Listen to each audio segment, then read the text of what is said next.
In the spring of 1921, there was a neighborhood in Tulsa, Oklahoma, where a black dollar changed hands nearly 40 times before it ever left the community. Where black doctors ran their own hospital.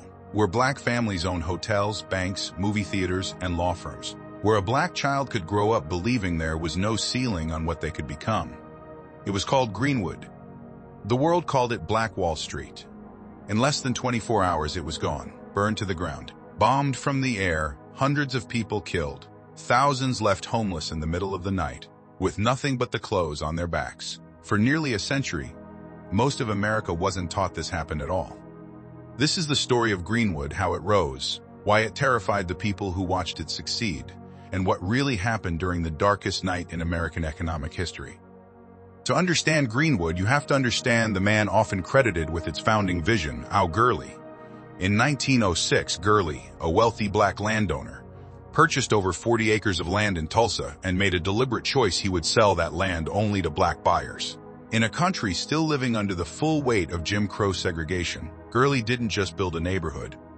He built an economic ecosystem designed to be self-sustaining, where black residents didn't have to depend on a white-owned economy that often refused to serve them at all. Segregation, cruelly, became part of what made Greenwood so powerful. Because black Tulsans were barred from white-owned businesses, every dollar they earned circulated again and again within their own community through black-owned grocery stores, tailors, pharmacies, restaurants, and hotels, before it ever left. By the 1910 seconds, Greenwood was home to over 300 black-owned businesses. It had its own school system, its own newspapers, its own hospital built by Dr. A.C. Jackson, a surgeon, so skilled that the Mayo brothers reportedly once called him one of the most able surgeons in the country.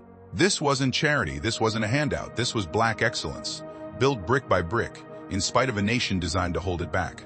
Picture Greenwood Avenue on a Friday night in 1920. The Dreamland Theater's marquee glowing above the street. Jazz spilling out of nightclub doors. Women in tailored dresses window shopping at black-owned boutiques.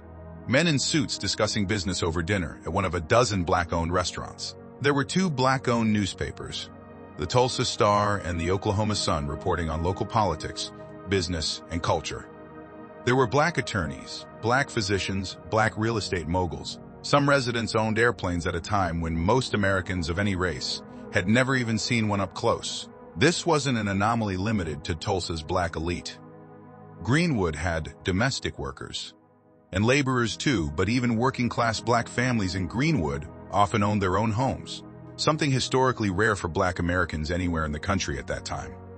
By 1921, Greenwood's residents had built something so prosperous, so self-sufficient, and so visibly successful that it stood as living proof against the central lie of American segregation, the lie that black communities could not govern, build, or sustain themselves. And that proof made some of their neighbors deeply uncomfortable.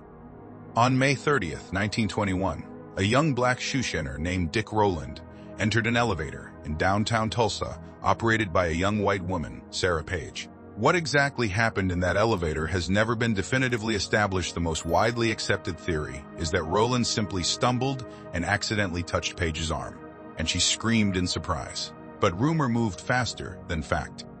By the next morning, a Tulsa newspaper ran an inflammatory story one later found to have exaggerated and possibly fabricated key details, accusing Rowland of assault. Rowland was arrested, and by that evening, a white mob had gathered outside the courthouse, demanding he be handed over, almost certainly to be lynched. A group of armed black men, many of them World War I veterans, went to the courthouse to help protect Rowland from the growing crowd. A scuffle broke out. A shot was fired.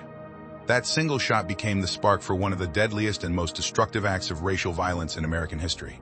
What followed over the next less than 24 hours was not a riot in any conventional sense. It was closer to an organized assault. Thousands of white Tulsans, some reportedly deputized on the spot by local authorities and handed weapons, descended on Greenwood. Homes were looted before they were set ablaze. Business owners who tried to defend their property were shot. Survivors later testified that private airplanes flew over Greenwood, and some witnesses described objects being dropped from them onto buildings below, among the first documented instances of aerial attack on American soil. By the time the smoke cleared the next day, an estimated 35 square blocks of Greenwood had been reduced to ash. Over 8,000 people were injured. Estimates of the death toll have historically ranged from the dozens into the hundreds. With more recent forensic investigations, including 21st-century excavations, searching for mass graves, suggesting the true number may be far higher than official records ever acknowledged. An estimated 10,000 black residents were left homeless, many forced into makeshift internment camps under armed guard, required to carry identification cards signed by white employers just to move freely through their own city. And in the aftermath, there was almost no accountability. No insurance company paid out black policyholders' claims for the destruction insurers, cited riot exclusion clauses. No white participant was ever meaningfully prosecuted. The city itself, rather than helping rebuild, initially proposed zoning changes designed to prevent Greenwood from being rebuilt at all. For decades, what happened in Greenwood was almost entirely erased from public memory. Newspaper archives were reportedly scrubbed. Official records went missing. It wasn't taught in Oklahoma schools for most of the 20th century. Many survivors, understandably, chose not to speak about it at all. The trauma and the fear of retaliation ran that deep. And yet, remarkably, Greenwood rebuilt against staggering odds and with almost no outside help.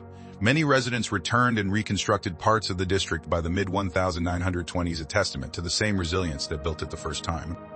It wasn't until the late 20th and early 21st centuries that a sustained public reckoning began. A 1997 State Commission investigation, the 2001 Tulsa Race Riot Commission report, and renewed national attention around the massacre's centennial in 2021, which finally brought terms like reparations and mass grave excavation into mainstream conversation.